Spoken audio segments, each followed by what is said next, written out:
విషయాలు ఈరోజు ప్రకటిస్తున్నా. భవిష్యత్తులో కూడా మీకు అండగా ఉంటా. ఒకటి, అందరికీ దివ్యాంగులందరికీ ఉచిత ప్రయాణ సౌకర్యం ఏర్పాటు చేస్తున్నాం. మీలో కూడా ఆత్మవిశ్వాసం పెంచడానికి అన్ని స్థానిక సంస్థల్లో మీరు గెలిస్తే ఒకరుంటారు. ఒకవేళ గెలవలేకపోతే ఎక్సెఫ్షియోగా ప్రతి ఒక్క బాడీలో మిమ్మల్ని పెట్టే బాధ్యత తీసుకొస్తాం. మూడోది, దివ్యాంగులకు ఆర్థిక సబ్సిడీ పునరుద్ధరణ.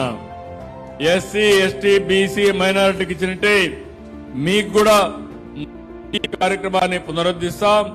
దీనికి ఒక 19 కోట్లు అవుతుంది. పర్వాలేదు, మీకు అండగా నేనుంటానని చెప్పి మీకు తెలియజేస్తున్నా. క్రీడల్లో పూర్తి స్థాయి భాగస్వామ్యం.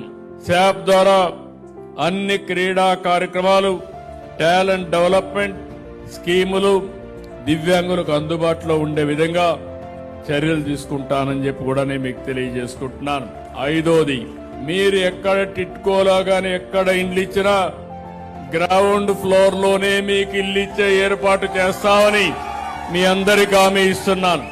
ఇంకో పక్క 6, వినికిడి లోపం ఉన్న వారికి డిగ్రీ కళాశాల బాపట్ల ప్రభుత్వ పాఠశాల ఉంది. జూనియర్ కాలేజీతో పాటు వినికిడి